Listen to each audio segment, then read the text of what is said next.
டேஸ்டியான ரவா லட்டு எப்படி செய்யலாம்னு இந்த வீடியோவில் பார்க்கலாம் வாங்க.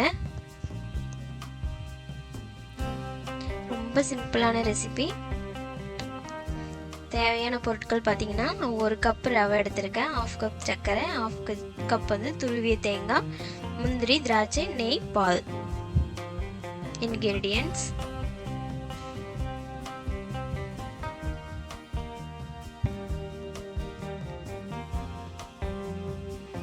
பேன் வச்சுக்கோங்க. பேன் சூடானதுக்கப்புறம் நெய் சேர்த்துக்கலாம். நெய் வந்து நான் 3 டேபிள் ஸ்பூன் சேர்த்துருக்கேன்.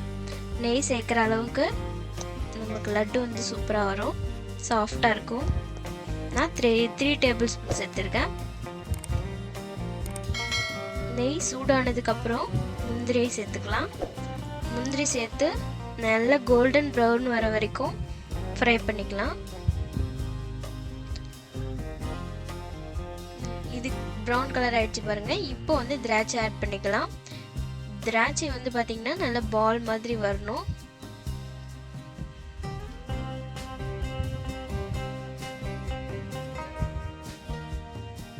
இந்த ஸ்டேஜில் ரவை ஆட் பண்ணிக்கலாம். ரவை வந்து பார்த்தீங்கன்னா நான் 1 கப் எடுத்திருக்கேன். சேர்த்து இதையும் ஃப்ரை பண்ணிக்கலாம்.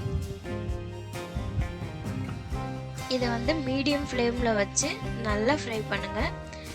அந்த ரவையோட பச்சை வாசனை போயிட்டு நெய் கூட சேர்ந்து நல்ல அரோமா வரும், நல்ல வாசனையாக இருக்கும்.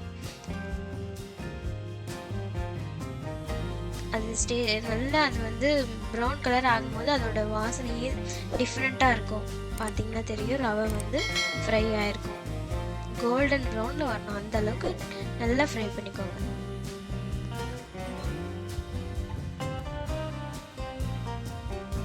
அடி பிடிச்சிடும், நல்லா ஃப்ரை பண்ணிட்டே இருங்க. பாருங்கள், கோல்டன் ப்ரௌன் கலர் வந்திருக்கா. இப்போ வந்து ஏலக்காய் ஆட் பண்ணியாச்சு. தேங்காய், துருவி தேங்காய் வந்து நான் 1/2 கப் எடுத்துருக்கேன். அதையும் சேர்த்துக்கலாம். அதையும் சேர்த்து ஃப்ரை பண்ணி விடுங்க. இதையும் ஒரு 3 மினிட்ஸ்லேருந்து 5 மினிட்ஸ் வரைக்கும் லோ ஃப்ளேமில் வச்சு ஃப்ரை பண்ணிக்கோங்க.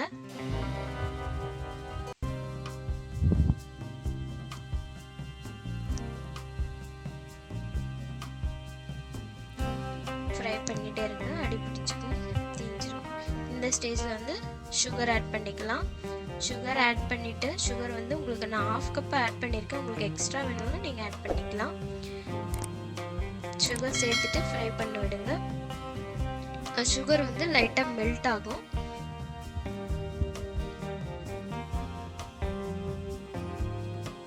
ஒரு 2 மினிட்ஸ்க்கு அப்புறம் பால் வந்து லைட்டாக தெளித்து விடுங்க. நிறைய சேர்த்துக்க வேணாம், லைட்டாக தெளித்து விடுங்க. இப்போ வாங்க, உண்டை பிடிச்சிடலாம்.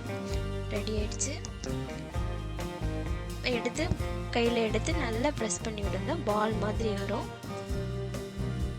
அவ்வளோதான், பார்த்தீங்கன்னா ரெடி ஆயிடுச்சு. ரவா லட்டு ரெடி. இந்த வீடியோ உங்களுக்கு பிடிச்சிருந்ததுன்னா கமெண்ட்ஸ் பண்ணுங்கள், உங்கள் ஃப்ரெண்ட்ஸுக்கு ஷேர் பண்ணுங்கள். மறக்காமல் சோனிஸ் கிச்சன் சேனல் சப்ஸ்கிரைப் பண்ணுங்கள். தேங்க்யூ.